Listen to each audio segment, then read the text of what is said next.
बेवकूफ मेरा तो होकर चलने भी लग गया। तो क्या है, हंसी तो हर जगह बिगड़ी पड़ी है। एक लड़की थी दीवानी सी, अक्सर गलियों से गुजरा करती थी। वो लड़की अपने चेहरे पे नकाब रखती थी। एक लड़का उसे देखा करता था, वो उस लड़की से बेहद प्यार करता था। एक दिन लड़के ने लड़की से कहा, जाने मन अपने चेहरे पे से नकाब तो हटाओ, अपना ये चांद सा चेहरा तो मुझे दिखलाओ। लड़की बोली कि जिस दिन अपनी पहली पिया मिलन की रात हो जाए, जिस दिन तेरा मेरा मिलना हो और बादलों से बरसात हो जाए, मैं उस दिन अपने चेहरे पे से नकाब हटा लूंगी और ये चेहरा आपको दिखा दूंगी। धीरे धीरे दिक्कतें बढ़ने लगी, लड़की लड़के से रोज मिलने लगी। एक समय ऐसा आया, 7 दिन तक वो लड़की लड़के से नहीं मिली। लड़की लड़के के घर पर गई, पड़ोसियों ने बताया कि उस दीवाने की तो मौत हो चुकी। लड़की लड़के की कब्र पर जाकर रोने लगी। ये वही पिया मिलन की रात लग रही थी, क्योंकि उस दिन बादलों से बरसात की झड़ी लग रही थी। तभी उनकी प्रेम कहानी में एक किस्सा और जुड़ गया। आंधी के थपेड़े से लड़की के चेहरे का नकाब उड़ गया। लड़की ने अपना वादा निभा लिया, अपना चेहरा अपने प्रेमी को दिखा दिया। तभी कब्र में से आवाज आई, है दोस्त, ये तो समय समय की बात है। कल तेरे चेहरे पे नकाब था, आज मेरे चेहरे पे नकाब है। कल तेरे चेहरे पे नकाब था, आज मेरे चेहरे पे नकाब है। वरना तो अपन इंडिया के आदमी, जोधपुर में आगे, जोधपुर का आदमी तो इतना इंटेलिजेंट, यहाँ तो भिखारी भी इंटेलिजेंट होता है भाई साहब। मैं जैसे ही आया तो एक भिखारी मुझसे बोला, भाई साहब 10 रुपए दे दो। मैंने कहा 10 रुपए क्या करेगा रे चोटे? बोला भाई साहब चाय पीनी है। मैंने कहा चाय तो 5 रुपए की आती है। तो भिखारी बोला, भाई साहब मेरी गर्लफ्रेंड भी साथ है। अबे मैंने कि तू भिखारियों के गर्लफ्रेंड रखता है? तो बोला, भाई साहब गर्लफ्रेंड रखता हूं इसीलिए तो भिखारी हूं। संकट हो जाते हैं कई बार। वो 3 आदमी थे, तीनों को एक जज ने 100 कोड़े की सजा सुनाई। पहला अमेरिका का, दूसरा पाकिस्तान का और तीसरा हिंदुस्तान का।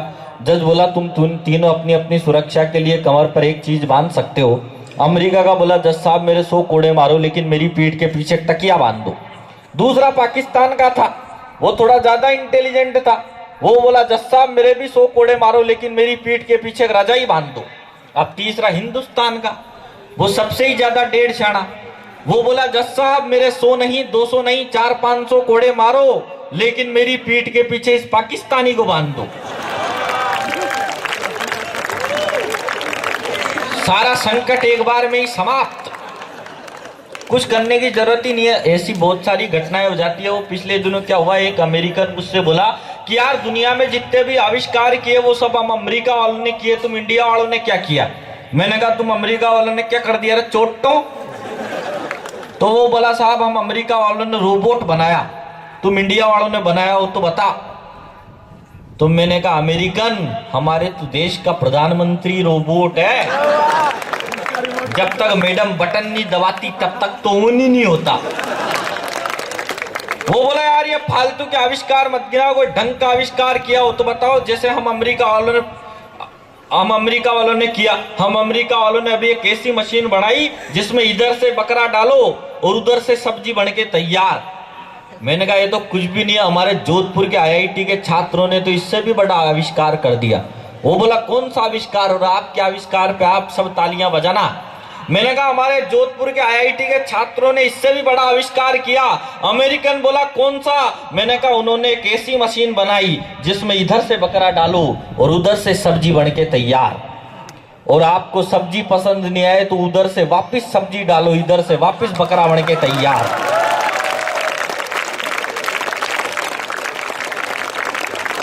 ये बहुत सारी घटनाएं हो जाती है। लेकिन क्या है, अभी वाजपेयी जी ने बहुत अच्छी देशभक्ति की कविताएं सुनाई आपको। मैं एक बात कहता हूं साहब इस मंच पर कि चिराग आंधियों के सामने जलाए होते तो तूफानों की सूरज को ललकारने की हिम्मत नहीं होती। घाव सीने पर खाए होते तो शेरों की सरजमी पर बिल्लियों के दहाड़ने की हिम्मत नहीं होती। और ये देश के नेता और पुलिस जाग रहे होते तो कराची के 5 कुत्तों की मुंबई के गाल पर तमाचा मारने की हिम्मत नहीं होती। और अगली लाइनों पर लगे आपको कि सुरेश अलबेला ने कोई सही बात कहने की कोशिश की IIT के छात्रों के बीच में, तो एक साथ दोनों हाथ ऊपर उठाकर तालियां बजाना कि घाव सीने पर खाए होते तो शेरों की सरजमी पर बिल्लियों के दहाड़ने की हिम्मत नहीं होती। ये देश के नेता और पुलिस जाग रहे होते तो कराची के 5 कुत्तों की मुंबई के गाल पर तमाचा मारने की हिम्मत नहीं होती। तो क्यों न हम सबको ये कमाल करना चाहिए, बकरा ईद पर बकरों की जगन भ्रष्ट नेताओं को हलाल करना चाहिए।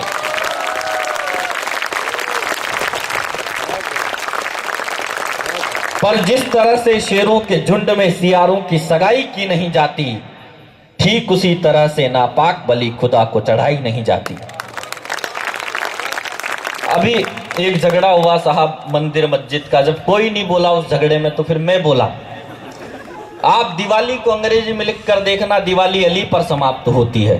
आप अंग्रेजी में रमजान लिख कर देखना, रमजान राम से शुरू होता है। तब कहता हूं कि दिवाली में अली बसे और राम बसे रमजान, ऐसा होना चाहिए अपना हिंदुस्तान। और जिस दिन मंदिर की घंटी से सुर मिल गया अजान का, रूप बदल जाएगा उस दिन मेरे हिंदुस्तान का। देखिए साहब, जब मुंबई में ताज और ओबेरॉय होटल पे हमला हुआ तो मुंबई के खुददार मुसलमानों ने, लोगों ने कहा साहब ये मुसलमानों ने वंदे मातरम नहीं बोला। तब मैं बोला किसी मुसलमान का वंदे मातरम तो उस समय पूरा हो जाता है जब वो परवरदिगार आलमगारा की पनाह में 5 वक्त की नमाज अदा करते समय अपनी इस पेशानी को मादरे वतन की सरजमीन पर टेकता है। मैं ब्राह्मण का बेटा हूं, जब मैं मरूंगा तो मुझे जलाया जाएगा। कोई मुसलमान का बेटा मरता है, उसी के लिए कब्र खोदी जाती है, उस कब्र में उस मुस्लिम के शव को लिटाया जाता है।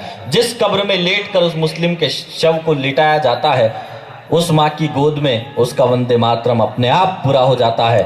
जब मुंबई में ताज और ओबेरॉय होटल पे हमला हुआ तो वहां के मुसलमानों ने यहां तक कह दिया कि हम मर जाएंगे, कट जाएंगे, लेकिन जिन आतंकवादियों ने मुंबई की ताज और ओबेरॉय होटल पे हमला किया है, उन्हें मुंबई के किसी कब्रिस्तान में दफन नहीं होने देंगे। वो भी हिंदुस्तान के थे। तब मैं उनकी पैरवी करते हुए कहता हूं, जब देश में 2 राजनीतिक पार्टियां हिंदुस्तान के टुकड़े कराना चाहती हो मंदिर और मस्जिद के नाम पर, तब एक पीड़ा उठी। तब कहता हूं कि बड़े बड़े पत्थरों से मंदिर बना रहे हैं, चूना मिट्टी मिलाकर मस्जिद चुना रहे हैं, और पहले तो नीचे वालों का फैसला वो ऊपर वाला करता था, अब ऊपर वालों का फैसला ये नीचे वाले सुना रहे हैं।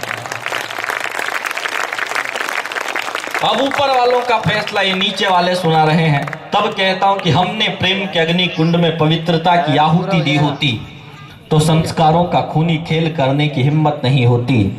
हमने मुठभेड़ में 2-4 दरिंदों को गोली मार दी होती तो व्यवस्था की हत्यारों से जेल भरने की हिम्मत नहीं होती। और हमने दीवारों पर रानी मुखर्जी की जगह झांसी की रानी के चित्र लगाए होते तो मोनिका बेदी तेरी अबू सलेम के रखेल बनने की हिम्मत नहीं होती। लेकिन ये कड़वा सच निकला, मोनिका बेदी और अबू सलेम पकड़े गए पर दाऊद अब्राहम बच निकला। अरे हमने रेशम के कच्चे धागे बनाए थे खूनी पंजों को जकड़ने में, हमने 16 साल लगा दिए दाऊद अब्राहम को जिंदा पकड़ने में। इसलिए इन नरभक्षी भेड़ियों की तरफ खूंखार शेरों को आगे बढ़ जाने दो, सीमा के आतंकी अड्डों तक सेना चढ़ जाने दो। अरे जरूरत पड़े तो सेना की कमान और लगे आपको कि 2 पंक्ति में सुरेश अलबेला ने सही बात कहने की कोशिश की है तो एक आदमी दोनों हाथ ऊपर उठाकर तालियों की गड़गड़ाहट के साथ मुझे विदाई देना कि जरूरत पड़े तो सेना की कमान नरेंद्र मोदी के हाथों में अटका देना और 24 घंटे बाद दाऊद अब्राहम जिंदा बच जाए तो बदले में मुझे फांसी पर लटका देना। 24 घंटे बाद दाऊद अब्राहम जिंदा बच जाए तो बदले में मुझे फांसी पर लटका देना। और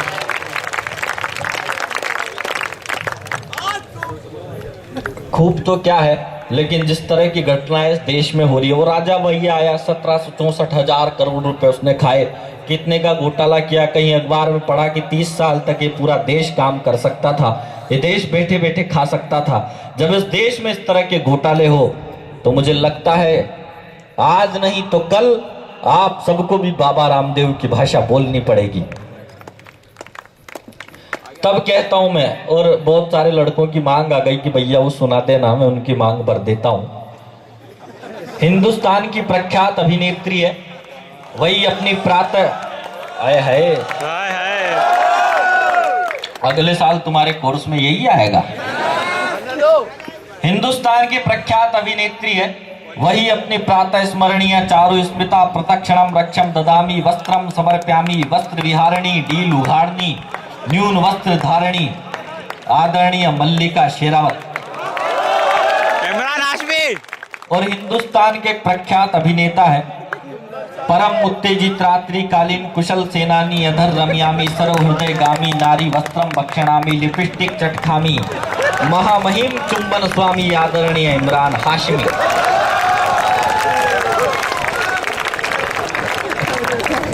परम उत्तेजित रात्रिकालीन कुशल सेनानी अधर रम्यामी सर्व हृदय गामी नारी वस्त्रम भक्षणामी लिपस्टिक चटखामी महामहिम चुंबन स्वामी आदरणीय इमरान हाशमी। वो पिछले दिनों क्या हुआ, मल्लिका शेरावत बाबा रामदेव के पास गई, तब से बाबा रामदेव की एक आंख ढंग से खुलने का नाम ही नहीं ले रही। उस अभिनेत्री का भी क्या कौशल है साहब। वो क्या हुआ, मल्लिका शेरावत को एक डायरेक्टर ने अपनी फिल्म में द्रौपदी का रोल दे दिया और चुंबन देवता इमरान हाशमी को दुशासन का। तो डायरेक्टर बोला बेटा इमरान इस लड़की का चीरहरण कर। इमरान हाशमी बोला रे चीरहरण क्या खाक करूं, इसके साड़ी तो है ही नहीं है, तो बनियान में उठ के आ गई। तो गजब का कौशल था साहब उस अभिनेत्री का। वरना तो क्या है, पिछले दिनों हमारे पड़ोस की एक लड़की की शादी हुई, शादी उससे होते ही उसे पड़ोस की लड़की की शादी हुई, वो जैसे ही ससुराल में गई, ससुराल में उसने जाते ही अलमारी में चने की पोटली रख दी। तो हस्बैंड बोला यार तूने अलमारी में चने की पोटली क्यों रख रखी है। तो लड़की बोली वो क्या है, जब भी मेरा बचपन में कोई नया बॉयफ्रेंड बनता था तो मैं एक चना इस पोटली में डाल देती थी। अब ये पूरी पोटली इकट्ठी हो गई। तो हस्बैंड बोला यार ये पोटली वोटली तो ठीक है, पर तू ये बता तूने इसमें 20 का नोट क्यों रख रखा है। तो लड़की बोली बेवकूफ, इसमें से 1 किलो चने मैंने बेच भी तो दिए। तो आजकल तो क्या है ये स्थिति है। वरना तो क्या है, ये दिनेश बावरा मुंबई में रहता है हमारे पड़ोस में, तो इसको कहीं जाना था पिछले दिनों विदेश में। ये मुझसे बोला यार मेरे को विदेश जाना है, एक काम करो मेरी ये तोती है, इसको आप 2-4 दिन के लिए रख लो, जब आऊंगा तो वापस ये तोती ले जाऊंगा। मैंने कहा ठीक है यार, ये तेरी तोती जा रहा है 4-5 दिन के लिए तो रख जा, मेरे 2 तोते हैं उनका भी मन बहल जाएगा। तो वो बोला यार ये मेरी तोती को तेरे तोतों के बीच में अकेला नहीं छोड़ सकता। अरे मैंने कहा मेरे तोते बहुत शरीफ है, तू चल के देख। अब ये चल के आया मेरे पास, तो मेरा एक तोता तो रामायण पढ़ रहा, दूसरा तोता कुरान पढ़ रहा, और तोते भी किसके अपने।